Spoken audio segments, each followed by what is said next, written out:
本节目由超级省的同城旅行独家冠名播出，5折住好房，订酒店就同城。好豆奶喝爱豆，本节目由银露植物爱豆破壁豆奶赞助播出。哎，我们去沙漠之星，我们要穿越沙漠，进入无人区一样的地方去，前不着村后不着店，一定要到那个震撼的邮局里面去感受一下。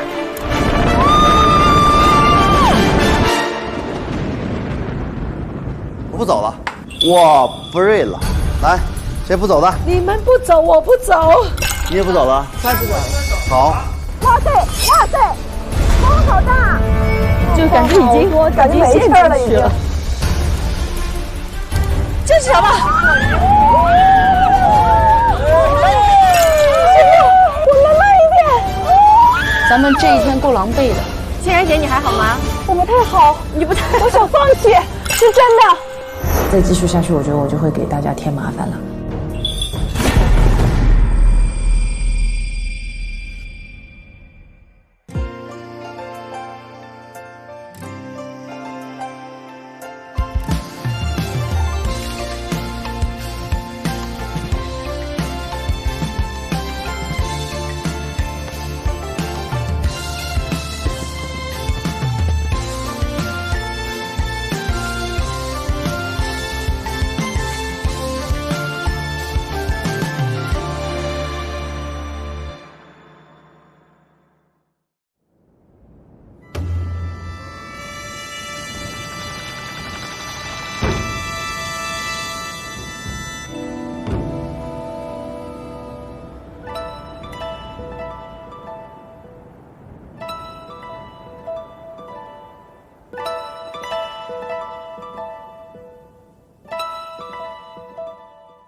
哇，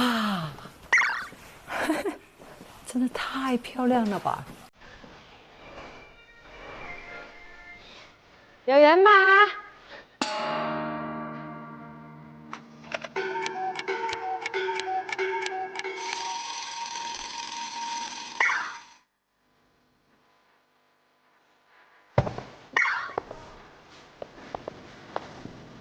哎 ，Hello。如果天好，真的，我们就穿着泳衣，搞点酒，搞点吃的，在哪聊呗，对吧？荣哥呢？小龙老师没有来。孩子们吃饭喽！班长，你可太像样了！哎呦天哪！我跟你讲，你今天绝对20了，你绝对20，1个月都不能多。浩瀚沙漠色。你不怕被淹没在沙子里吗？啊！为了致敬沙漠嘛。哎，我昨天一看到这个酒店，一打这个窗帘，唰一起一声，我说我不走了，我不瑞了，我们不走了。有跟我在一起的，我跟艾达达成共识。来，谁不走的？你也不走了？我也不走了。好。我反正还想按照那个沙漠车走。哎，对，年轻人就是应该走出去。思思姐，你想去哪里？我去沙漠之星。耶！可是我也想像小孩一样玩一下，但是我觉得我今天要去。明天还可以啊。哦，明天还可以。好。哎，正好哎，一个班长领一个队，你看看。边吃边聊吧，好吧，一会儿凉了。好，我使劲吃啊，我不管了啊。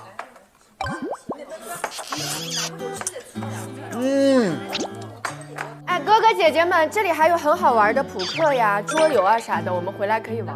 那不如就这里玩吧，啥都别去了。哎，我们晚上边喝马奶子酒边玩吧。好啊，我们坐在外面，我们赢了走过去玩酒廊，输了就打酒廊吧。你们每天的生活就是吃饭睡觉打酒廊。我正想说这个，吃饭睡觉打酒廊。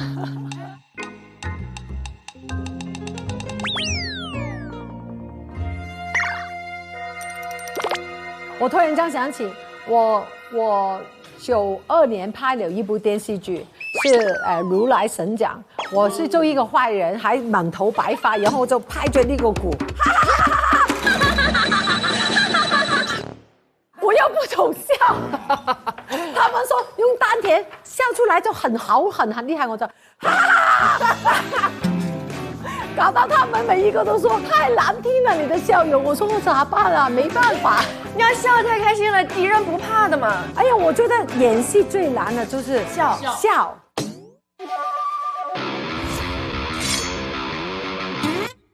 那小老師來一個，老師來一個。哎，等一下，老師來了。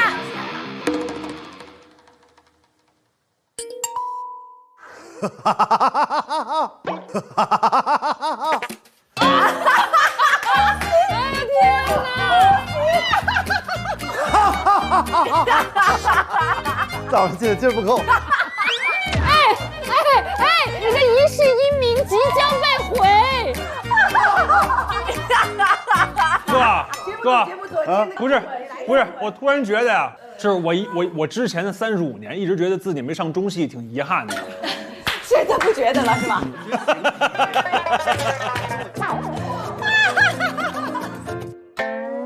但是我就很想跟哥姐们探讨，就是入行的时候不是哭戏，大家都很有障碍嘛。然后我当时就听了很多的阴招，说什么就是看灯你就会流眼泪。我告诉你们，我第一次在内地拍电视剧，有个女演员，我第一场跟她演戏，她就说：“导演。”你要我在这边流泪还是这边流泪？哎，我也听说过这样的传闻。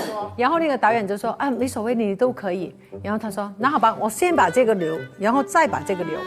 我说哇，这里演戏真的很卷啊，厉害啊。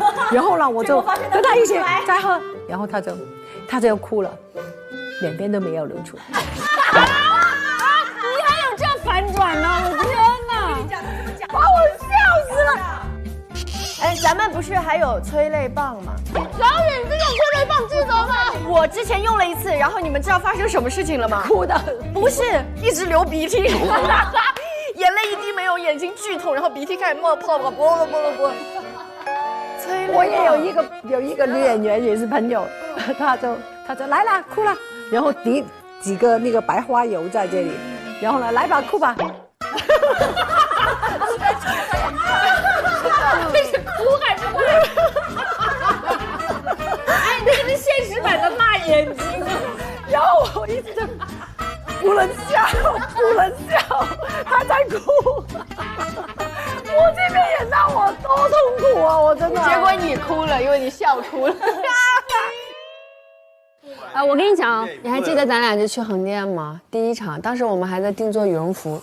啪一个电话说赶紧回来化妆拍这场，不是送他出宫吗？妈呀！后来演完了以后，导演说，哎，眼泪没多少，鼻涕倒挺多。我跟你讲，你仔细看那一场，我手后面一直在这，不敢拿下来，都是鼻涕，我没有气机擦它，眼泪大概就到这，鼻涕哗哗。我也不能总是，你知道吗？我不能总是回头，控制不了。看一下群里面发的滑沙、索道、缆车、蹦极。哇塞，咱们转话题这么顺畅吗？转的话题不是这样的，那个群里发说，老师们可在短时间内尽情游玩，然后午饭以后随时出发，大漠微雨，情调宜人，尽情 happy， 肆意放飞。哈哈哈！姐，你还要多放飞啊？我说的是你们。哦，我们走了，出去玩了，拜拜。走。咱们要不要扛箱水走啊？路途遥远。有车上肯定。确定有吗？我觉得应该有。我觉得可能没有。给我拿着吧。你 OK 吗？一个人？啊？我跟你一起扛是吧？行嘞。给我吧，先。哎，走，一起走。走啦！哎，我们要不要拿点吃的零食干粮放车上？哎，我已经全拿了。你呀。莹莹，来，搞进来。啊，那个，你们的小分队要吃零食吗？我们不需要。那我们都拿走了。咱们用拿这么多水吗？那行，那少拿一点吧。然后把豆奶都拿了。莹莹，哎，我带2根香蕉，2个苹果，4个人，如果很饿的时候，每人半个苹果，半个香蕉。我包里。旗子，小份的方便。行，好，因为我包里带了湿纸巾。这4瓶水，我再拿一些给大家。好，你们那几个装年轻的人，快走吧。怎么了？好的，我们马上滚蛋。有人要干枸杞吗？够了，补气。够了，拜拜。走，拜拜，我们走了。拜拜。哎，不觉得他们走了以后安静了？哎呀，头都晕，耳朵都疼，好吵啊！去沙漠玩了，我们要去表白大道沙漠邮局，还有一个那个地球之心。坏心团就此分成2组，一组决定按着路书冒雨前往沙漠深处。我疯了！哇，里面是什么呀？另一组放弃原定目的地，选择自由探索。由于坏心团分头行动，他们将无法获得团体金瓜子奖励。沙漠里的暴雨会下多久？遵循内心声音做出的改变，又会将他们引向怎样的风景？队长，队长，哎，对，我是队长。对。哎，你是队长。队长，你让他们发个定位呗。我来，你让队长干点活。不是，我这安全带都系不上。你先系你的安全带，我来。安全带系不上。队长被架空了，队长。对。他们说可不可以给我导航一个定位？他们还没有开车，他们还不能开车，因为还没有定位。哎呀，好舒服呀！我觉得我们先不要着急，反正一天流长，我们先享受一下吧。对，享受一下。哎，放音乐，这黑胶哦。来呀来呀！哎呀，难得有这样的放松的时候，对。哎呀，我觉得就差这点灵魂了。哎呀，我们的房间有了灵魂。我现在突然间就想躺平了，躺平吧。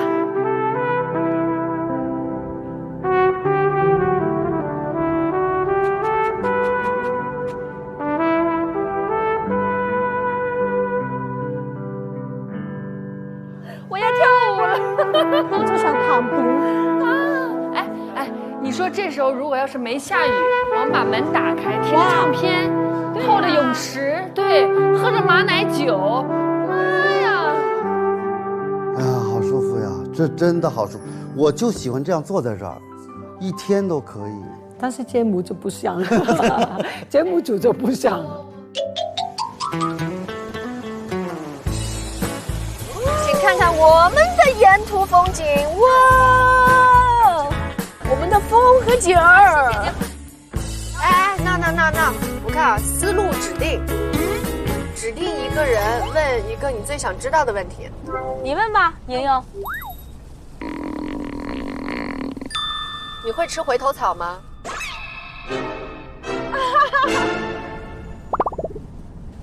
回头草啊，我从来没吃过。未来有没有可能？未来有没有可能吃回头草啊？没有可能，我觉得。哎，我觉得我也不可能吃回头草哎。但是人有的时候不要再把他某一些话说得太绝对吧。以前年轻的时候会说我绝对怎么样，我一定怎么样。我现在觉得没有。我早就没有了。一切皆有可能啊！现在觉得一切皆有可能。很多事情都要交给时间，对，交给时间，让子弹飞一会儿。是的，是的。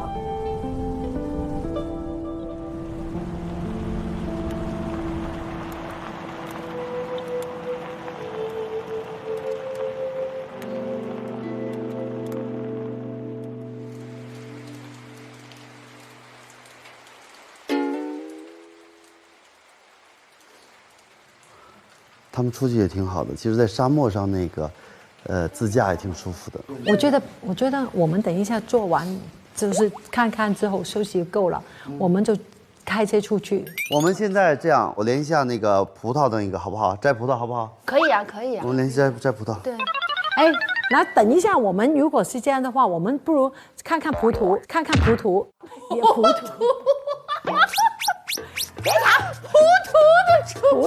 葡萄，我们做完葡萄了，然后我们开个车出去，不管能不能拍，出去看一下。好，我现在马上联系去体验采摘，好吧？好，如果可以采葡萄的话，我又葡萄，第2次了，事不过三啊！葡萄，我刚才说的很好的，你如果再有一次，我就要同步到这群里。走开。哦，你看，你看，哇，他们哇，啊，他们对，现在就走吧。有没有葡萄？没有葡萄回复你的话，葡萄啊，大姐，3遍了，我不行了，我的手机呢？我的手机呢？不可以，我打死给我！真的，我的手机，你不要有手机，你准备有手机，你不能有手机，我跟你说啊！葡萄分，我要给他改名。葡萄，哎呀，好痛，好痛啊！你女儿疯了！我建议你跟他断绝关系，把那对双胞胎给我不行，绝对不可以，绝对不可以。那你敢不敢再说那个话？走吧。我发现了，他们4个人走了，我们更吵，有没有？天哪！爸爸，我好痛啊，我的手都。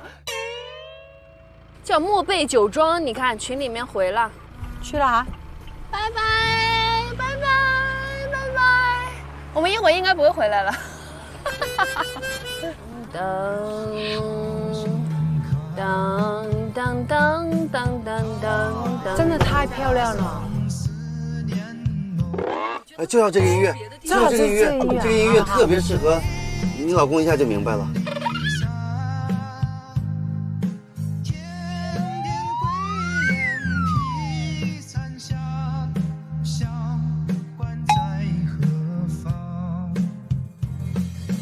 黄沙吹不老岁月，吹不你的思念。哇！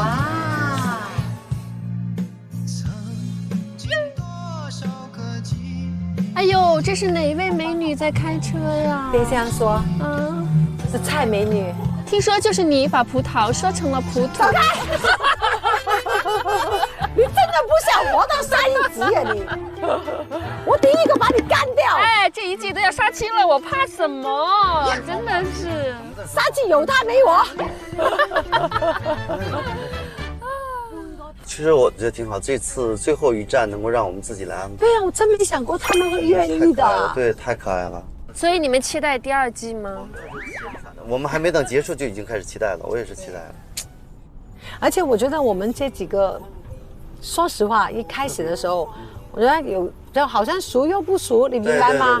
但现在呢，就好像已经大家都很通了，对，都可以玩起来了，可以骂起来了，还可以什么都说了，也不会就是你会不会误会我什么的，对呀，是的。而且如果真有误会了，就可以坦诚说给你听，我其实不是这样想的。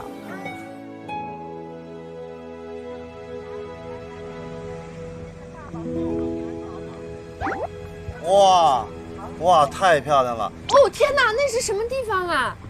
是月亮，真的很像月亮啊！真的，一个球，像球一样的月亮。哇，真的是太好了！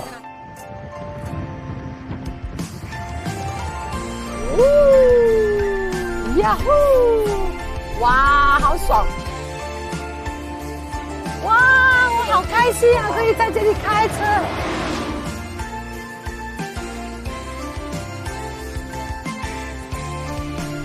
哦，到啦！莫贝酒庄。哇，我们到了！哈哈。怎么说来着？图啊！走开，你们走开。我们是把车拍到这里吧？你好，你好，你好，我们想摘葡萄。可以，咱们这边请葡萄。他们搞到我就乱了哟！我的葡萄，好多的葡萄啊！活不过3集啊！你这个，这一片就是我们一个可以采摘的纯果葡萄园。我们等一下可以采吗？我们为这个3位老师准备一个采摘环节，可以去采摘啊。好。哎，我想问一下，就是我们今天自己采摘酿的这葡萄酒，是当天就可以喝吗？不可以。你有没有点文化？什么？你这笨呀！不是，我刚才还是笨的话，人家以为我们这团队的每一个人都那么笨。行的，那我们就现在，然后就安排我们3位老师去采摘，好吧？走。那我们这边请，你请。天哪！葡萄！哇，果实累累！啊，我的天啊！天哪，一定要拍下来，拍摄。我的天啊，采摘，采摘，采摘，太快乐了！你看，我们往里面走一走。走不了了，走不了了，太美了。这些在大城市生长的孩子，他们都没有见过，所以你要理解他们，他们不是假的，他们不是疯了，他们就是真的没见过。哇，真的是太快乐了！哇，第一次捡葡萄，哇，多得很。哦天哪，太快乐了！哇，妈呀，你那一个篮子很快就装不下了，装不下了，还咋办？有其他的呢。我们在这吃饱吧，太好吃了，这葡萄香味完全不一样，太好了。哎，你们能不能掏出手机给我也拍一个呀？我们没有时没有人给间呢，我拍啊！我帮你拍，我帮你我们又要拍。吃又要摘。来，转过来，转过来，别动了哈。我们3过来。我们发给他们，让他们快，让他们恨一下，让他们急死。对了，你们看我们在葡萄园，好开心啊！人不停的吃，不停的吃，不停的吃，现在变成肥仔了。没有加巴啦。还有去看人家怎么弄红酒，就这样了。哎，我想问，就是我们剪掉的这些，它还会重新长出来吗？不会了，哦，不会，不会，今年不会了，明年就会的。而且明年的春天，你啥都会啊，你真讨厌啊你！你忘了他是你爸吗？哦，我爸真的是多货多才，博学多才的。你看，这个叫苦菜，小一点吃非常苦，但是蘸的酱很好吃。这个叫车前草，真的，这个可以吃的，也是都可以吃啊。那个叫马齿苋，这个去火呀、牙肿啊、蚊虫叮咬都可以。哇，你真的会有。所以你想要生活美好，其实哪儿都有能找到你需要的东西。哪都是美好，只要你具备发现美好的眼睛，而且有美好的人在旁边。是的，对呀，就像我们现在这样。气死他们！特别今天，为什么我觉得那么安静？突然，已经少了4个人，天哪！哎呦，他们在葡萄园里玩的好开心哦！哇，给我摘点鲜葡萄回家。太好了，我们晚上有葡萄吃喽！你们能够帮我们多摘一点，晚上回来带给我们尝尝，带给我们吃吗？我们现在还在路上。我们就2个字回复他好不好？好，来1、2、3，不能。再来2个字，做梦。1、2、3，做梦。咱们回击他们一个什么呢？咱就4个白眼给发过去，快点。好的，1、2、3，神志都不太正常的样子。总算可以品红酒了。君老师这边请坐。哇，哦，我们要现场品尝哎。对呀，还有小吃哦。我们会不会太幸福了？太幸福了，进来的太多人了。哎呀！但是我开车我就不喝了，他们俩喝。而且我们还有点心吃。对，我在吃杏子。哦，这个味道闻起来真不错。来 ，cheers。来，交杯，交杯。真的，他们俩在干什么？太美妙了，真的。它带有一点点酸，但是呢，它不涩。挺好的。他应该已经醒了一阵儿。应该醒过。哇，太幸福了，真的。哎，其实这个喝红葡萄酒是全球的、全世界的。当时张骞出使西域的时候，把葡萄带到了中国，我们慢慢就有了葡萄美酒夜光杯。葡萄美酒夜光杯，对，欲饮琵琶马上催。对，哇，你们的人机作对啊，很厉害啊。其实成人之后一辈子要喝几次酒的，比如说特别开心的时候，我们说中国的酒在远古时期就有了。他真的是博学多才呀，博学多才。来，说。这个酒呢是最美好的东西，它跟歌和舞一样，就寄给这个我们绿水青山和我们敬畏的世间万物的。所以酒是很重要的东西。你不管是出行、打仗、壮行、结婚。对，升学都是要都会有酒，喜酒嘛。对，所以就是我们这一生总会有几次喝酒喝醉的时候，所以斗酒诗百篇，他喝多了，他出的那个，他李白的诗不都是喝多了才写出来的？对啊，斗酒诗百篇。对啊，你知道吗？对不起，我说的那些都没有文学的哈，我是一个，如果我喝醉的话，我会告诉你我没喝醉。很清醒的。我上次也是跟一个好朋友去他们家，我老公在嘛，然后我们喝完了，我们就叫车是送我们回家，在车上我老公已经睡着了，我就这样，一路到家了，我说停，然后那个人一停，我一走出去就对着那个垃圾桶，哇，这样子，我真的是告诉自己不能在人家车上吐，不能忍住，然后一到差不多到了，停。你刚才那个表情让我想到猫头鹰，很痛啊！我喝完酒就是跟他一样的，我喝成什么样子，第二天很清醒，前一天做了什么。我对昨天发生过什么，我清清楚楚。不管头疼啊，不管吐啊，我都会知道。我是有一次横店，我说喝完酒了杀青嘛，我说我们拿花去送给另外2个杀青的人，我记得很清楚，因为一上车，车门一打开，风一吹过来我就不行了。到那之后我就抱了一个黑的垃圾桶，我一直抱着它就没有起来过，一直一路吐。然后他们说，龙哥你到最后你没忘了把2束花送给人家。真的啊，你还是送了，还送了2束花。但是你自己记得吗？我记得。对啊。但我就不敢回来上车，我就是不敢上车。我说我要一上车我就会晕。对，你呢？你有没有经历过那个？我想起来了，喝醉酒的那些东西。我刚要说，就是在上海拍一个谍战戏，你知道吗？就李翊娟端妃。然后那天我收工早，他说，哎，我们找个地方，我们继续聊吧，就是没聊够嘛，找了个小馆子，我们俩喝清酒。真的啊，你知道吗？就那个清酒刚开始喝就跟白水一样，没感觉，我们就这样一直聊天一直喝，然后我彻底断片了，我根本就不知道我是哪一杯倒下，就等于是挺好，他是突然片。你知道吗？突然就倒下了，关键他记得可清楚了。每个人对酒的耐受力不一样，有的人一喝酒脸就红，这个我就是脸很红的那种。当我喝酒，我是越喝越轻的，没有问题，这样就是正常的可以喝酒的。对啊，但是酒不管怎么样，还是再开心，还是控制一点量，大家能知道自己。我其实觉得就开开心心聊个天，然后喝一点点，就会很舒服。我觉得喝红酒有一点好，比如说像我们这样聊，大概率没有什么醉的可能，因为都挥发出去。而且你同时要是再喝白开水，就挥发的更快了。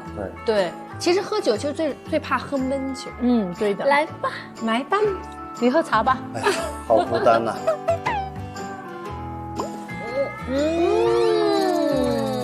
你们在暴殄天物，要进到嘴里之后呢？没有啊，你不明白我们的快乐了。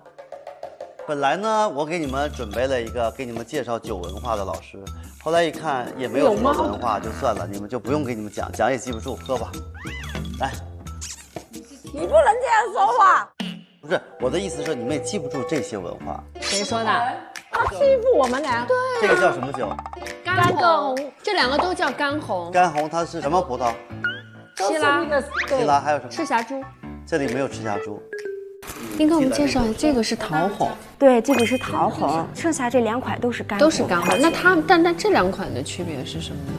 我们是上面有序号，4号它是美乐，然后5号它是西拉，它的葡萄品种是不一样的。那美乐和西拉它俩的口感和风味都是不一样的。随便了，那就是一波一喝。我们别跟他说话，太讨厌了。哎呀，我头晕了，我真的对着他。剪秋，我现在当一下剪秋。哎呀，我看见他我就头痛了。那你就不要看见他。你们俩真做作。我们俩有了新名字，我们是娇柔做作姐妹花。娇柔造作姐妹花，我们可以上车了吗？好，出发。不如我们去SPA 沙滩吧。哎呦，刚才我们收到的消息是要去做沙疗啊，边沙疗边喝酒边放松。哎呦我的妈呀，这样是不是不太好啊？我的天哪！你们不要气人了好不好？一般做作的女演员，娇柔做作。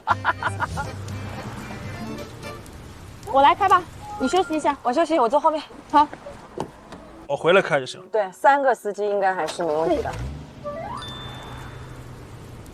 哎，欣然姐、思思姐，如果让你们回到还没有生宝宝之前，你们给自己会有什么建议吗？我觉得是这样的，我觉得个人的性格，而且我越来越觉得就是照顾家很不容易，是的，所以我这两天不是经常开玩笑说少壮不努力，老大徒伤悲嘛。年轻的时候该拼事业的时候，其实你想《甄嬛传》非常好的一个契机。很多人都说，哎呀，怎么你好像《甄嬛传》拍完以后没看到你什么声音，没听到你什么消息吧？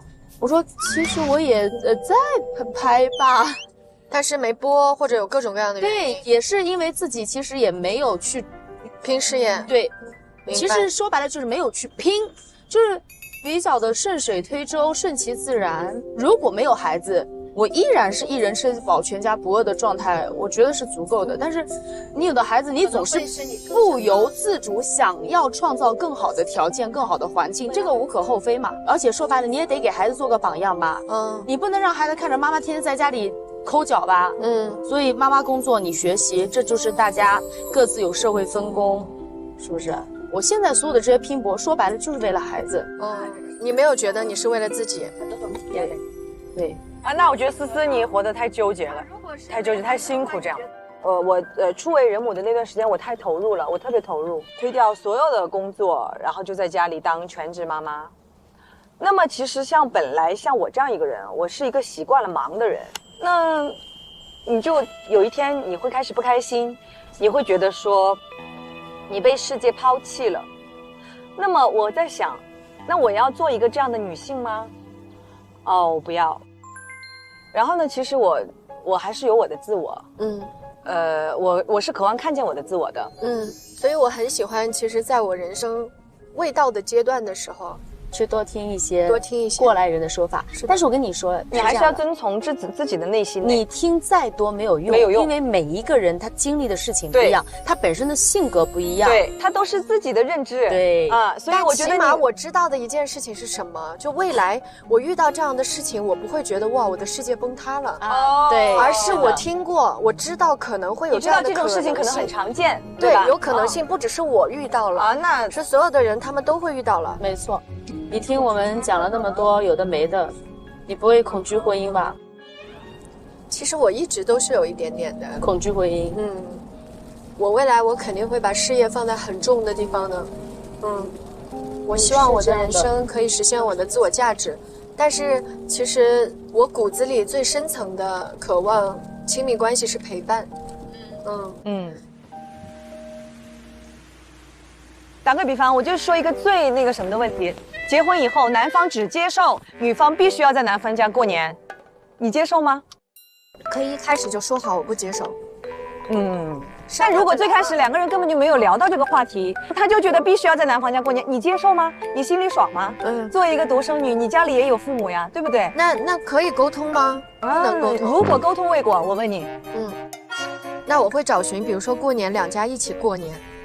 他不同意怎么办？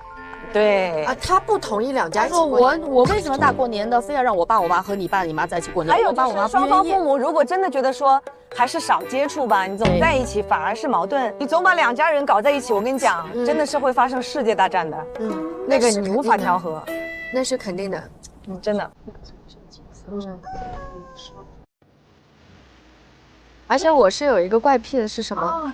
像我谈恋爱，我在确认关系之前，我要先见家长。这也是这样子很好。我觉得年轻人如果能够做到这一步，其实那你们的婚姻应该是没有什么太大的问题。而且我非常相信一句话，就是你看另外一半他如何对待他自己的妈妈，对，他未来就会如何对待你。对，我会去观察，因为我一谈恋爱3、4年、2、3年，我没有那么多3年。你不是乱来的那种小姑娘。对啊，所以我会很谨慎的对待我的每一段感情。沙漠邮，快拍张照片！沙漠邮局，还有闹日图湖，地球心脏，同城超级神，就停这里吧。千辛万苦才到的第一个地点，哇塞！哎呦，今天是够冷的，咱们这一天够狼狈的，这风里来雨里去的。我的天啊！我们还有头聊，我们怎么可能这么幸福啊？哎呀，我还有一点很走心。你已经醉了，太心情了。他要睡着了，真的。你们不会还堵在路上啊？对吗？一下子气。太毒了，太毒了，这样不好，这样。我上来了哦！哇塞，哇塞，风好大！哇塞，风好大啊！上面。不要，你们不要买我的女儿。哎，你别赶我！别起来！谁给我拍一下？我要拍他了。你们看那个坏人。好，给我发到我们那群里。还有清凉补给，我不需要清凉，真的我不需要清凉啊！我需要温暖。我很想笑，我就觉得那么舒服，还听着那个叮叮咚。我在想他们在那个街上，什么感受？请问现在冷雨之下，气氛非常融洽。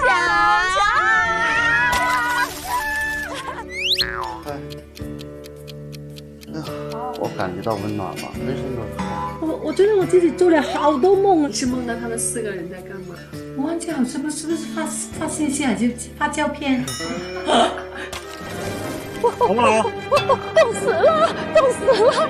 哎，瓜尔佳是贵在甬道里，是不是就有这么大的雨？走，上车，上车！今天我们要去澡堂子了，是吗，同志们呐？是的，是的，肯定要去。哎，司机师傅，我们刚才给您打电话约的。对，啊，就是我。那您现在就带我们去沙漠邮局了，是吗？但是现在进沙的话，车辆要进行放气、插旗杆。那我们一块儿吧。好，人多力量大，快点。怎么着？好，等一下啊。我帮您撑着伞。好，谢谢。你这畏寒你还敢招风，你真是我裹了个腰，胆子大得很。要不要把浴袍给你披上吧？不用，好，我们接下来先插旗杆吧。啊，好，这个旗杆它是有4节，然后是一节一节组装起来的。哦，为什么要做这个升旗啊？这个是就是进了沙漠之后，它是那个视线不好，然后提醒对向和后面的车，就可以让让其他车更容易看到这边有来车了，啊。OK， 所以我们是第一起。好，弄紧了，师傅。然后把旗杆插在车的这边。有这么长的旗！哇，太高了啊！哇，好酷！这么长的旗，帅了。现在就是开始放气，轮胎放气。老师告诉我永远不要放弃。我也打过你起来了。但这个时候就要放气。放气，气压要放到1.0左右。为啥？轮胎不放气的话，它那个气压太足的话，到了沙漠之后，它就容易光刨坑，车不往前走。轮胎气放了之后，它的扁平率就快了，它的贴实面积就大了，就不会容易刨坑，它就车就走起来比较顺畅啊。这是每辆车进沙漠都要必须进行的啊。还好吗？还好。我说的放到1.0。你把浴袍穿上吧。我还好。这个差不多了是吧？对，这已经0.8了，可以了。哇，这放之后就感觉已经陷进去了。会不会我们一上车发现不应该放那么多气儿？妈妈，好冷啊！关上哪儿？行了吗，师傅？好。好，这回咱都上车，准备出发。好嘞。师傅，我们去沙漠邮局这段路程大概需要多长时间？有个20分钟左右。好，行，那行。对，经过一片绿洲。好。咱们都把安全带系好。好，系好了。准备出发了。这可以走了啊！朋友们，准备好了吗？准备好。出发前，请大家看好，妆容齐全。你们看到我们现在，这是什么？这是什么？过山车。这是过山车，好像还好吧？哎呀，像我们这种游乐园老手。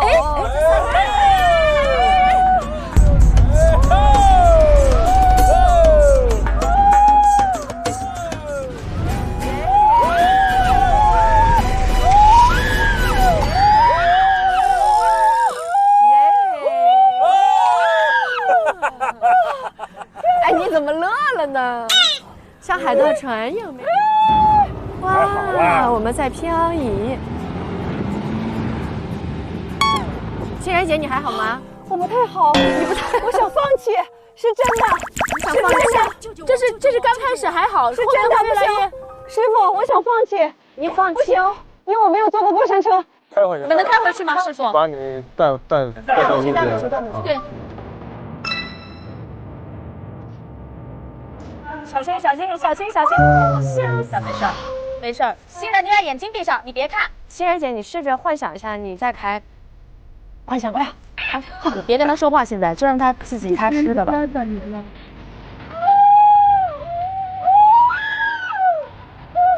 就刚刚那个边儿，你知道吗？我就觉得我的这个心脏，师傅，你们可以走了。我觉得这里我要步行回家。对，平了，走。对，平了，车就可以了。师傅，终于我回来了。没事，把欣然放下，让他休息。我走回去就好了，你们快去吧。没有，做欣然，咱们让欣然休息。因为我感受到我不舒服，我怕给大家添麻烦。欣然，我们替你看啊。哎，天哪！感受了2分钟那个越野冲沙车的那个开法，我发现我没有办法再继续了啊！再继续下去，我觉得我就会给大家添麻烦了啊！因为我觉得我马上就要吐。伙伴们，加油！好的，随时手机联系哦。手机没有信号。我们快去快回，不让你久等啊！没关系，一定要到那个震撼的邮局里面去感受一下。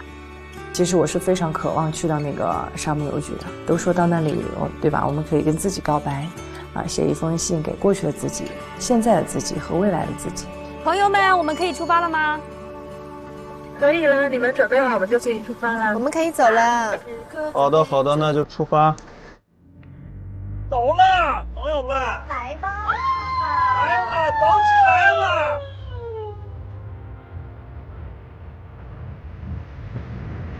我先开平缓一点。好的，师傅。然后你们就学着不刺激，然后我就稍微。我们不会嫌不刺激的，师傅，我们觉得太刺激了。我们觉得已经还可以。刚才那2下子，我觉得就是刺激的上限了。哎呦！我就喜欢这种微微的失重感，你知道有一种那个海盗船的感觉。哎，你们 OK 吗 ？OK， 让师傅加大难度了。这莹莹看来是不带劲了啊！哎，你看我手都没有拉呀，你想想。这回就给你们来点刺激的。来点刺激的来了。你怎么这么淡定啊你？我都比你紧张。没事，不用紧张。相信我的技术。那肯定是相信。师傅要炫技了，准备要来了，朋友准备好。下去吗？哇！哎呀，好开心呀！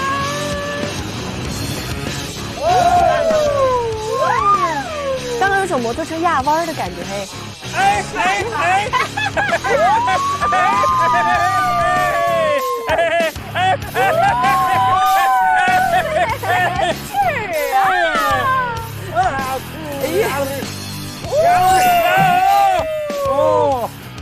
师傅晚上在这儿看星星应该特美。哎呦喂，师傅，咱们是去看邮局还是见胖局啊？咱们今天那个天气没星星。哎呦喂，师傅您别害怕啊。师傅，随便啊，你想走哪条道就走哪条道，是吧？哎呦师傅，哎呦呵，哎呦，点名。哎呦师傅，我把我师傅喊来的。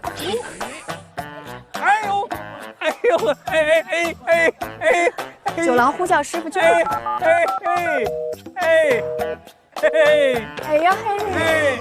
慢走。我看到了绿洲，太突然了。这就到绿洲了。哦，真的美，还有湖。对，还有湖。马，哇，这是野马，自由奔驰的野马。这有人养吗，师傅？肯定有人养。有人养的。哦，对不起啊。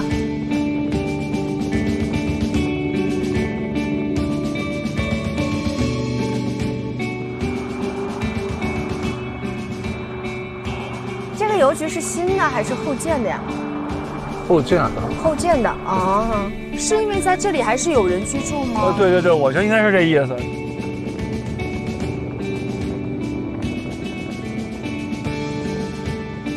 我这能去。哦，到了，我看到了，朋友们，我看到了。是这个吗？是，绿色的屋顶。哦，到了。哎呀，好孤独啊，这个邮局。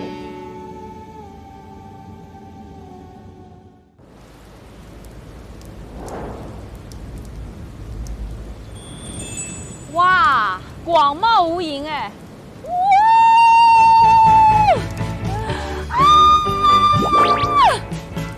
我疯了！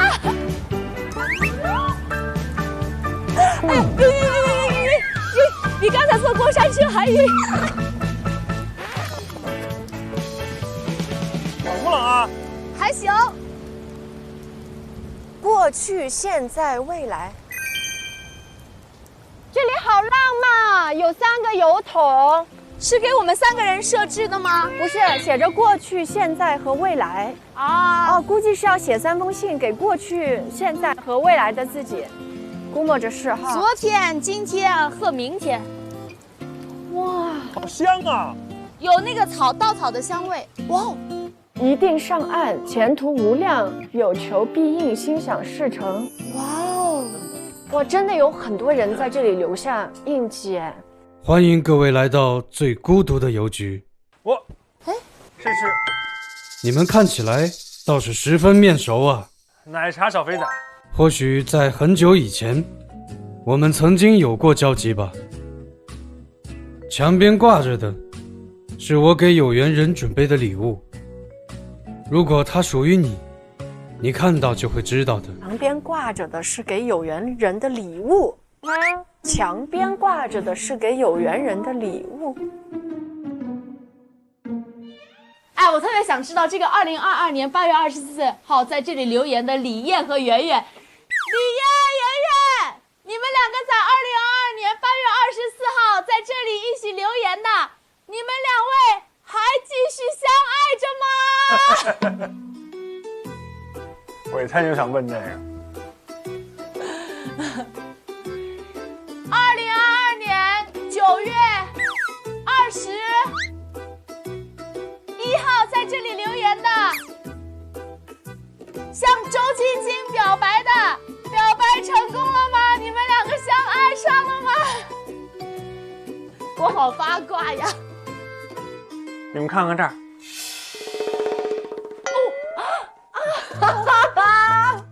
太有心了！姐，你看这。你说什么？没戴眼镜，听不清。我的妈！哎呦妈呀！姐姐，哦天哪！墙边的礼物哪有墙边的？还有，哎，可能是这个哟。那个不要打开，真的不要打开吗？为什么会打开潘多拉的魔盒吗？哎，打不打开啊，朋友们？管他呢！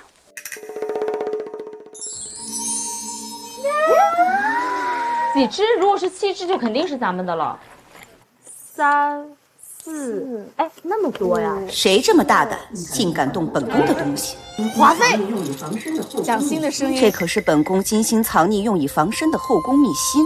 若是让本宫知晓是何人擅自揭开这层秘密，本宫可是绝不手软的。金姐的事儿，华妃的事儿，赶紧的，假装这上没发生，肯定里面有东西。我们就说是他打开的。对吧？那别的呀！你开嘛，你又不怕我这没入宫我就死了，我你又不怕他，你又不怕他，这里头是干什么呢？不知道，看呗，打开一个看看，看一眼。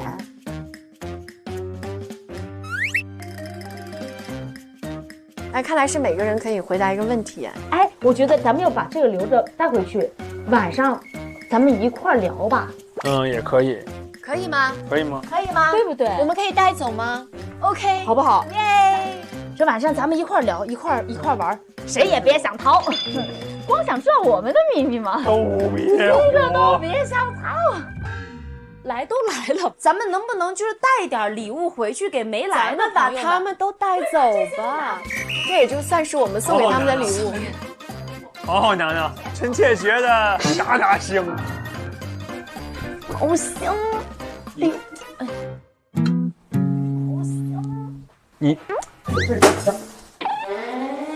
呦喂，啥东西掉了？岁岁平安，岁岁平安。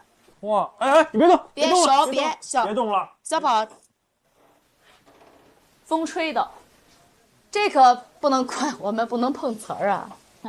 欢迎来到孤独邮局，每个人都是孤独的，无论过去、现在还是未来，即使没有人陪伴自己，你依然可以陪伴你自己，因为在漫长的时光里，你是自己最忠实的朋友，最可靠的伙伴。在这儿，请选择向过去的你、现在的你、未来的你写下心声，在孤独中相伴，在时光中共鸣，一人一心一世界，孤独邮局精神。一人一心一世界。我们在这儿写个明信片吧，然后写在这儿。我想寄一张明信片给未来的自己。你一般到了一个地方，有这种什么许愿墙啊，或者这种许愿打卡地啊，就公开的表白墙要留下来写下来的，你会写吗？不会。虽然我觉得这种形式很浪漫，对，但是我总觉得那样就不灵了。我觉得就是好像觉得很多东西不需要公之于众。对，这个表达爱的方式还是挺多种。我这样可能有点过于深沉，但是感觉我自己是自洽的，对吧？审美不能一个样子，对吧？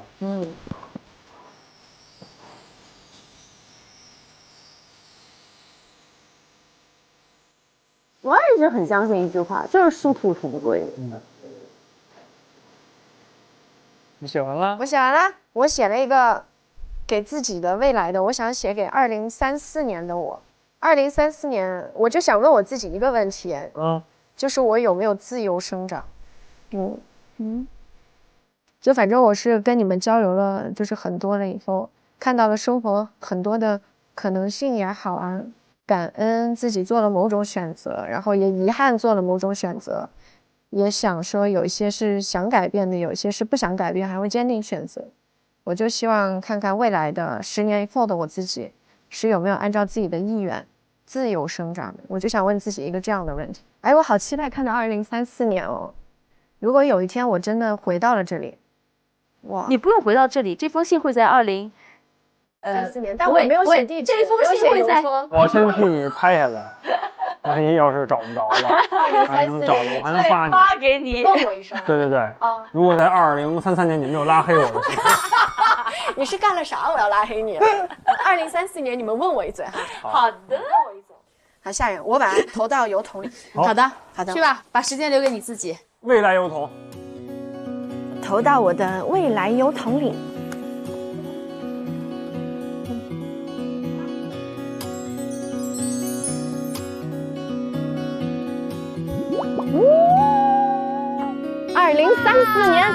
2034年，看看是个啥样。走吧，咱们。走吧。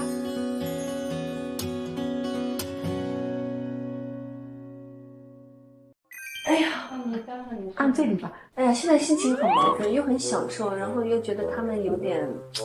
有人说他们年轻人，我们那些中年人真的是要扛下来。我们以你爸为首的。因为我有寒腿，我感觉到温暖了。多来一会儿时间。你知道吗？那时候拍北京一场戏，要不是最后一场的话，我肚子根本就是撑不住了。那时候那个衣服已经到这里了，给我撑到。是吧？半年多了嘛。哎呦，那个很幸福的啊，正好拍完了。他跟我一起拍的。对呀，多好。这一部戏，真的是。所以你大女儿应该好好看一下这部戏呀。会的，我当然会给她看。她也参与了呀，对呀。是的，我坐月子做得很好。我跟你说，谁问我，我都说坐月子真的要乖乖的做，才1个多月而已，你完全把身体都全部恢复变成一个少女的感觉，而且母语是很好的，你知道吗？对妈妈也是很好。对，而且母语啊，它有抗体在里面。对，我大概就是3个月左右，我已经开始开工了。所以我会把它放在冰箱里面，然后呢，我不在了，他们就喂它用瓶子喂，加热那个。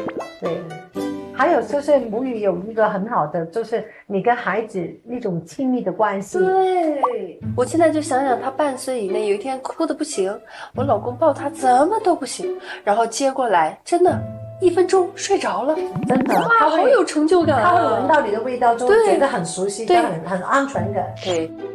你还记得我跟你第一次见面是哪一场戏？你不可能记得了。是不是跪我几下？不是，我第一次见你是那场，就是我假孕那场。哦，哇，当时你老远走过来就面带微笑，但是你知道吗？其实我很想说话，但我不知道说什么，但是其实心跳很快，然后表面上看着还特别云淡风轻的那种，好像不在乎，眼睛差一点没翻过去，就还在掩饰自己，你知道吗？对，真的。要不像现在这样的，早就冲过去了。哎呀，弹指一挥啊，真的。我真心跟你说，《甄嬛传》是我拍内地的作品里面，我最快乐的。这个我觉得皇上，我也觉得他好好玩，陈建斌是的，因为他那时候说对白，我还没说完，他就把我对白抢过来继续说。然后我问他，我说陈老师，我还没有说完的。他说，哎，你不用管我的，因为他是皇上，所以他不会等你们说完他就说。我觉得，他这样说也挺对的嘛，皇上嘛，对吗？皇上说，其实我是不想再听，我听不太懂，走开，别说。天哪！说实话，他刚开始跟我说，你能不能说普通话？因为我真的听不懂。我立马说，我可以说普通话的，只要你不要介意我的音准不对。他说没问题。然后我在说对白的时候说普通话，他说你还是说普通话。因为那时候的普通话比现在更难听，你明白吗？我感觉我在拍一个香港电视，导演，饶命啊，导演！哎呀，我跟谁最好了？那时候是华妃展欣，因为那时候其实展欣是跟我老公之前拍过戏了，所以我老公特意交代你好好照顾我老婆。怪不得。然后后面我跟他，我也很喜欢她，因为她是一个很爽朗的女孩嘛。对，是的。但是我那个时候就会有很多遗憾，所以我现在就想拼命的弥补嘛，因为那个时候就压力很大的，你知道吗？真的很大。那个时候是在北京先拍的那场戏，就是被推到水里那场戏。然后呢，我当时一下去，我就感觉我的花盆底掉了，哇，那个脚啊，那个头啊，然后你越想往上，人就越往下陷。然后后来导演还说，哇，他说那个救命喊得很真，我说我是真的喊救命啊，演得特好。我就这一场戏只有这一场最好，真的。我当时就记得导演喊咔，然后我眼睛都没睁开，就咚咚咚咚掉下去，好多人，我都不知道是谁赶紧把我背起来。然后第二天就传遍了，然后每个人见到我就说，哎，就你昨天晚上跳水了。他们说错了，我要下去喝水，我想把整个池的水都放在肚子里。天哪，太好玩了。我想知道我们现在去哪里啊？去吃饭啦，走吧。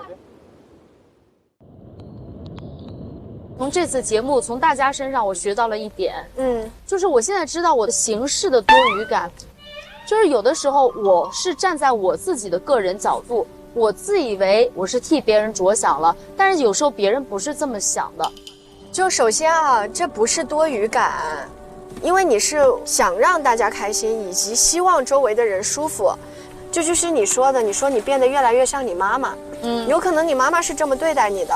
他就是完全纯付出型人格，我就是属于我的性格上完全做不到，但是耳濡目染，就是会让我就是下意识的觉得要去付出，要去奉献，但是又能力上其实又非常的有限，就是经常要付出，付出不到位，要奉献，奉献不到位，所以就是多余，就是。但是呢，就是你知道，在这个世界上。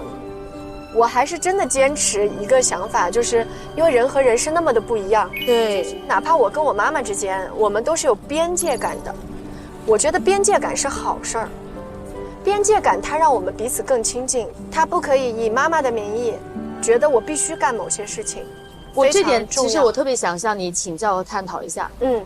我觉得我做得很不好，就是当我和我的家里人，尤其是我的妈妈，会产生一些意见分歧的时候。我就不知道怎么样去进行一个沟通。那你有没有的时候妈妈照顾你会让你觉得有点儿？有的，有时候其实是有的。就好像有时候回家了以后，妈妈说你吃这个呀，吃这个呀，吃这个。我说哦，我现在不吃，我现在不饿，我不想吃。哎，你甚至就有时也会觉得，哎，我都说了不想吃，你怎么还让我吃呢？你懂吗？对，就他觉得你回家了，你现在进屋了，你渴了，你肯定就想喝口水。但其实可能我进门之前，我刚喝完一瓶可乐。就是你那天回去，你就可以很正经的跟妈妈说：“妈妈，我刚刚喝完了一瓶可乐，我是不会吃的。妈妈逼你，你就是坚决不吃，你妈妈不会再逼你了，因为你妈妈会知道你说话是算数的，你完全知道自己饱不饱，饿不饿。”就是妈妈也会知道说你不是客气，你知道这样子往往下去以后会很轻松。对，他反而需要一个改革的阵痛。哎，真的就是当你跟你爱的人说清楚你的诉求是什么，不想要什么，才能让你们的关系是非常良好、很健康的往下去走。我刚刚说的这其实是我自己试了，我觉得好用的。它适合我，但不一定适合所有人。我觉得你说的是非常的有道理的。你可以试试，对，很有借鉴意义。其实，在车上我们也聊了很多东西。我觉得看到什么，或者说去到哪里，已经变得没有那么重要了。包括我很惊讶的是，我可能作为一个姐姐，反而在我们整个团年龄最小的莹莹身上，我学到了很多。这一路，我觉得就没有白开。所以说，有的时候啊，你出发想要去的这个目的地没有到，不重要，在去往目的地的路上的风景探索到了，它反而更加的重要。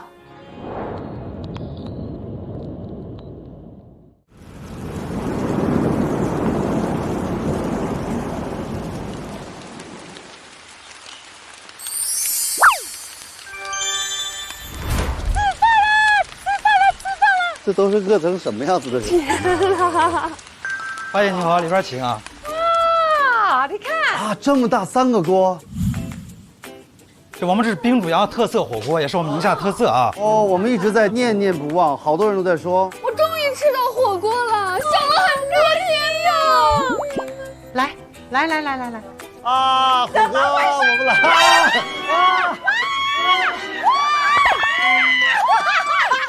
太好了！哎呀，可怜死了！快坐吧，快坐吧。我们给咱们煮一下肉啊。现煮啊，老板。对，现煮的。咱们第一步先加入冰块，咱们必须得要冰块煮羊肉。那它有什么区别？主要是热胀冷缩的反应，它把这个肉里边的纤维会断掉一部分，让咱们这个口感更细腻一点。然后加入咱们这个羊羔肉，你看用矿泉水来。对。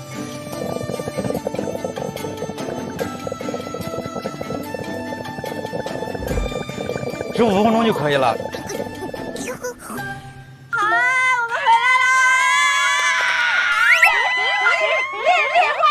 花玉下，你们辛苦了，你们真的辛苦了。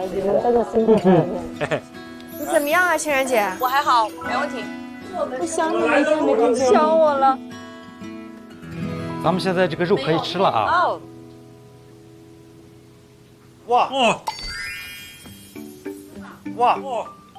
哇，这好嫩啊！入口即化，是不是？对。哎呦，太好吃了吧！天哪！哇，这个汤！今天我太满足了，你们不走我不走。哎，所以你们今天就是只打卡了2个景点，就是一个表白，一个邮局。对，太远了，来回7个小时嘛。我们要穿越沙漠，进入到无人区一样的地方去。我真的是深切体会到什么叫做前不着村后不着店。有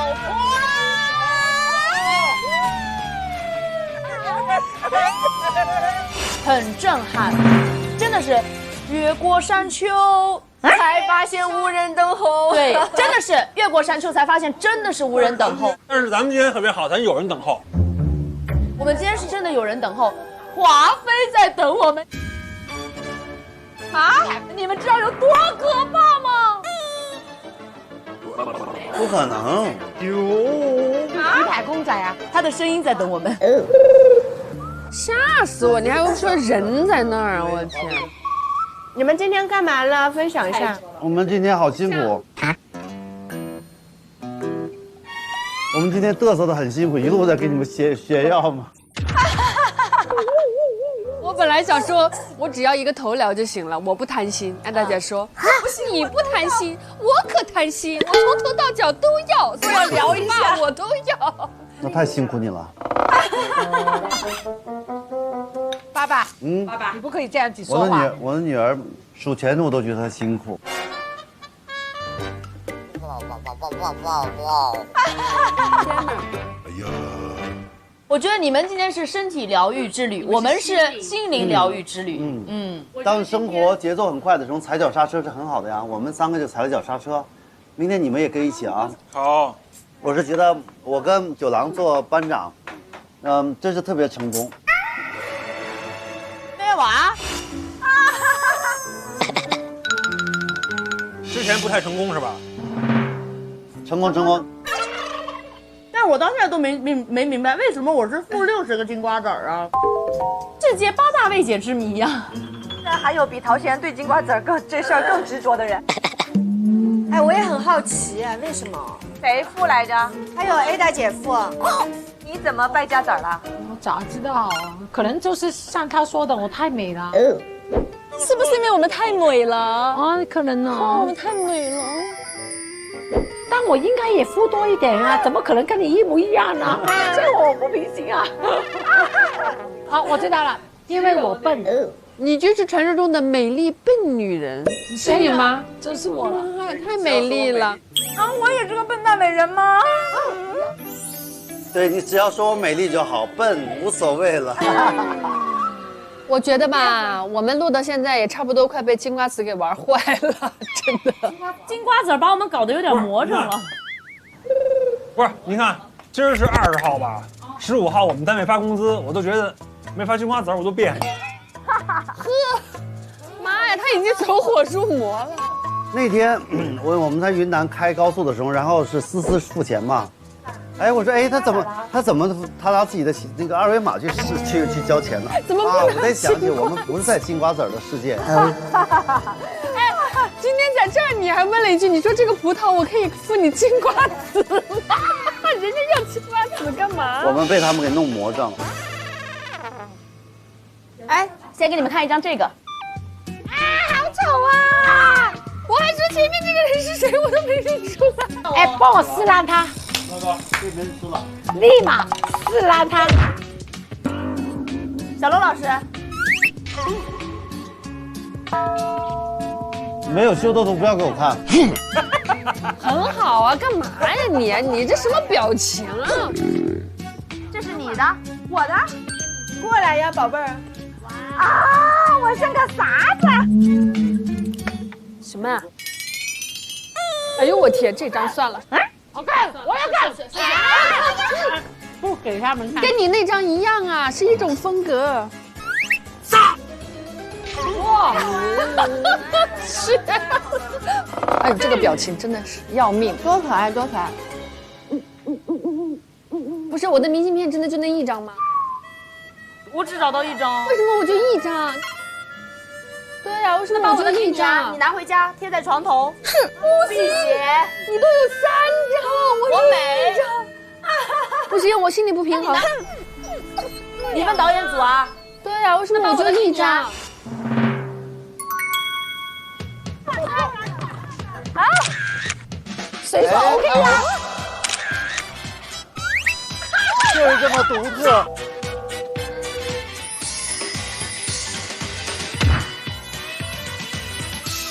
这个还啊，谢谢1套的，谢谢亲爱的，我很开心。哪张可以？哎，我的呢？你要什么啊？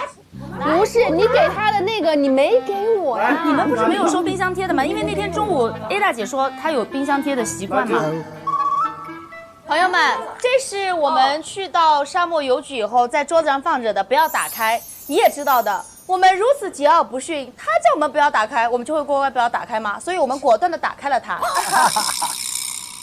就反正里面全是沙，里面全是小纸条。他们有些是拿这个沙许愿的哦。对，这可以许，因为这就是大漠深处的沙。对，这就是我们带给大家的礼物。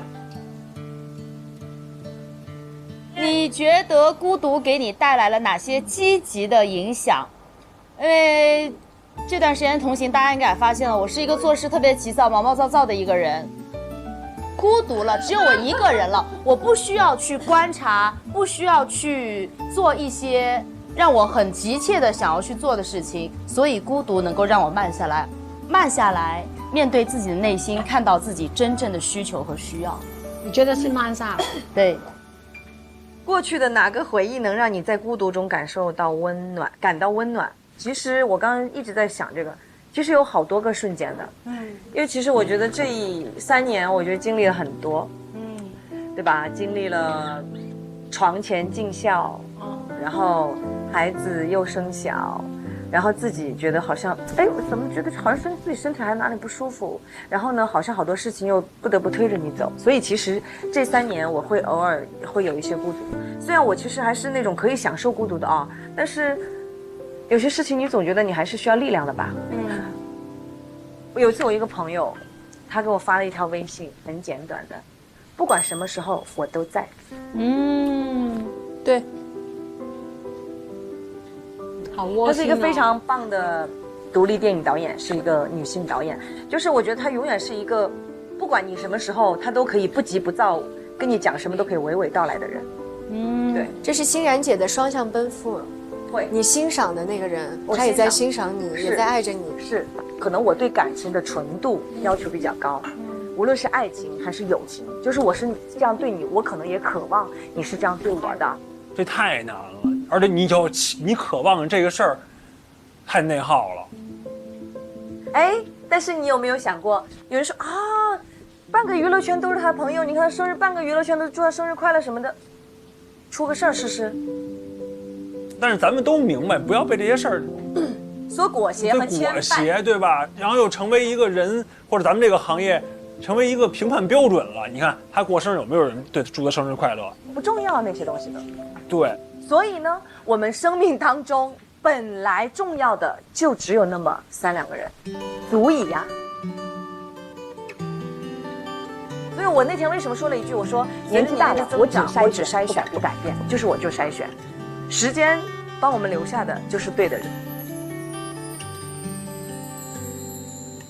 大家可能觉得我不合群、不好相处，那生活当中的陶欣然，我还是有非常非常铁的朋友的。我觉得这个是时间的馈赠，要珍惜。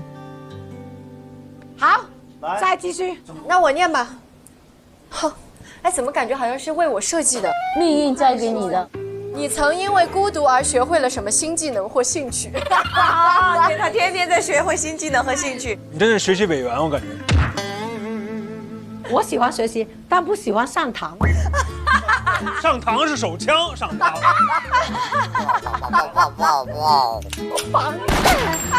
他不喜欢上课堂。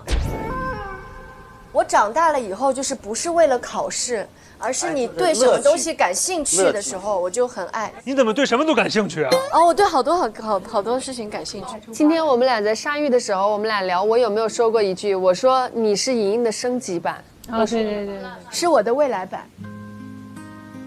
我跟 A 大姐是很像的一个点，是我们很喜欢把我们的生活填得很满，就是希望我们的生活是很丰富、很多姿多彩。新技能或者兴趣，因为孤独，尤克里里是的，但是呢，其实练琴其实是一个很枯燥的事情，你是要自己的，但是音乐又是一件很美好的事情，就音乐又是可以跟大家去分享的。所以我想说的是，尤克里里它可能是从孤独而生，但是它却让我走向人群，走向和朋友的相聚，让大家更热烈，就让大家会更加快乐。九郎该念了啊，该我这个了。孤独的时候，你会用什么方法让自己振作起来？我要是能振作，我就不孤独了。孤独的时候，你会用什么方法让自己振作起来？就是比如说我最近沉浸在一个什么事儿，我很孤独啊，也经常有这样的事儿啊，然后我就会再想一个更孤独的事儿。啊，真的啊，然后去治愈这个。对，我觉得打败烦恼的必须是烦恼，打败魔法的一定是魔法。他贼逗，你知道吗？他有些逻辑很有意思。还有一种治愈的方法是，跟你说一别的事儿，比如说我经纪人突然给我发一微信，咱接一工作，我就不孤独了，知道吗？就马上该上班了，我也就不孤独了，就是起码我起码能抽离一下。我永远都不信任在这个世界上能治愈情绪的有什么良药，只有麻药。你接受你的情绪啊？对呀，就是我自己跟他，其实我现在跟孤独，我们哥俩处的还行，处的还行。对啊，我们这哥们都不错。你觉得在《幻星环游传》你孤独过吗？孤独过，最开始是吧？我是觉得姐姐跟哥哥大家都很爱我，人都觉得我不错，但有的时候我就会莫名的抽离一下。其实我感觉他们演员都特熟，就我总是很担心自己是不被需要的。关键是有时候，今儿我还看一网友说一句话，《甄嬛传》跟你有什么关系啊？对，它就是跟我没什么关系。但是我就特别想说，就是得让你知道，你对这个团体来讲是多么重要的存在，就是你要早一点知道这个事情。我觉得你的那个孤独，刚刚开始那一点点孤独是很正常的，太正常了。毕竟我们是很熟的人。然后你呢只是在电视机里看我们，然后呢，其实我们觉得你是自来熟，反而你不是自来熟。对他其实不是，是扮演自来熟吧？其实我跟你一样，我到哪个地方，他说张小龙肯定行，他一去了破冰，其实我还在想我咋破冰的。他气氛担当，我就气氛担当，我自己对这个事儿很气愤。他最早的时候来的时候，我是气氛担当来的。对。后来一发现你们不用我调气氛，后来我说那不用去，那我那搞笑担当，好吧？哎，后来搞笑担当也不是我，是兰溪。我可没想要抢你的意思啊。你是颜值担当。后来我说颜值担当，后来我一看艾德姐也不行。他越听他越听，是吧？我看也不行。为啥我说才艺担当？我一看蓝莹莹，我又不是。后来发现个性担当，哎不行，曹欣然。后来我到最后一期我才明白，司机班缺人，我这是当一天司机，就也挺好。司机下一季可以不要，你就成为了我们中间的一份子，下一季没有都不行，是吧？以后我就是那货儿。第二季的话，真的有的话，你也因为太红了，你没时间来。我红不了，我红不了。我跟你讲，下一季先问没有酒廊不来。你看看，你还孤独吗？我不孤独了。对啊，没有你能来吗？在最孤独的时候，你最渴望得到的是怎么样的陪伴？好，张晋，好，回来完毕，好，张晋，我最不想有这个人出现就可以了。就是最渴望是怎么样的陪伴啊？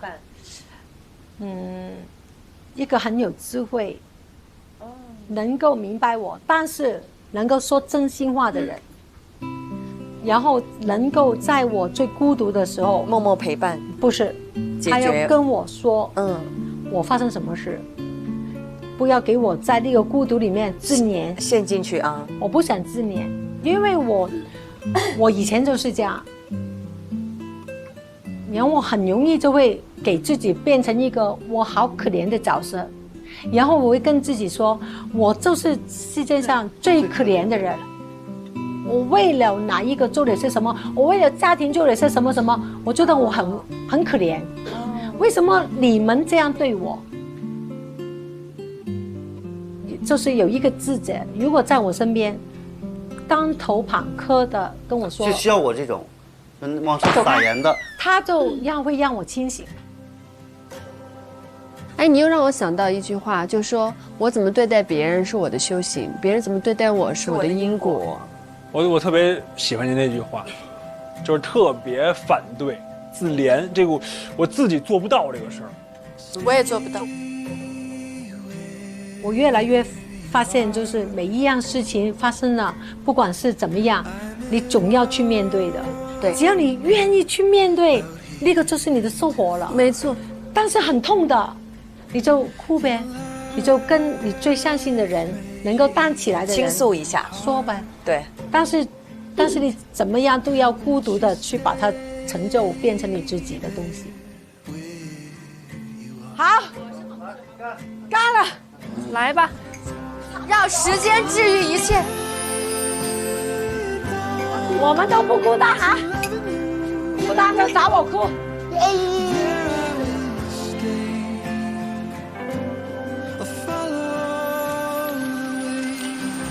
你看我们这帮人多绝，孤独的话题硬给聊嗨了，你说说？哇，有点是震撼哎！沙漠上固沙魔方，中国人真的是太伟大了，从这看。哇！来了，走起来了！蓝天白云，我爱你！哇，骆驼队伍真的是太漂亮了！呀呀呀！哎呀，这个大！哎呦，我哇！哥，姐，我错了！玩九郎，打九郎！最后一场还有飞行吗？不会是崭新吧？这可能实录啊！微信搜索同程旅行小程序，订酒店、机票、火车票、买门票，千算万算都划算。7月17日第2周起，每周3、周4中午12点正片更新，会员抢先1周看；周5中午12点会员专享策划衍生，正主聊不停；周6中午12点会员专享加更版，看更多正片未播的精彩内容。周中花絮、预告定期掉落，还有会员礼包换新小站，包含超多独家内容。快来和娘娘团一起开启换新之旅吧！非常突然的就开始了。果郡和温太医谁更适合做老公？他只要有一点表示，我就躲。对呀，你做惯了备胎了，那肯定他就。温太医不就是嘴巴上各种不敢，结果什么诛九族的事儿都干了吗？这个词儿不合适吧？你怎么能这样？果郡王跟温太医的话，我一定会选果郡王。对于男人来说，生命可以付出，但是对呀，都不要老公了，你老公不要。天哪，这是可以做的。在一起10几年的好朋友发现3观越来越不合，要不要及时止损？就原来我在北京住地下室的时候，我的同学来到北京治病，2月没走完了之后，又弄了个女朋友来，我们3人住一房间，你说我这个……果然这一趴只有我们尊贵的会员朋友才能看。大家好，我是奔赴万人现场的策划人梁龙，我是奔赴万人现场的策划人薛之谦，还有一位特邀的策划人，都知道是谁了，对不对？让我听听你们为谁而来。我们将带领一群音乐人，通过每一场真实的线下售票演出，一步步冲到属于他们自己的万人演唱会。欢迎来到喜人奇妙夜。1周的工作做完了，老板的嘴被我堵住了。周末包饺子的馅儿我已经和好了。张静在哪儿？可以来约我了，因为周五我们下班了。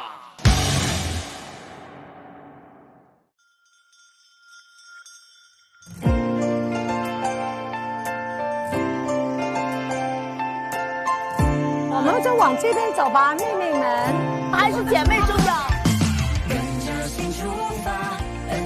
上微博参与《换新环游传》话题讨论，和换新团一起聊旅行趣事，更多精彩内容尽在新浪娱乐微博综艺新浪综艺。节目旅行的每一站，换新官都将在微博分享更多精彩内容，快来一起换新环游吧！腾讯视频电视版、极光 TV 同步播出，畅享大屏极致视听体验。关注腾讯视频 SVIP 微信公众号，获取更多追剧资讯，领取 SVIP 优惠，首次关注还有机会抽 SVIP 年卡会员哦！关注腾讯视频 VIP 微信公众号，可参与抽会员哦！让智能创作如影随形，腾讯智影用 AI 超能力和娘娘团一起出发。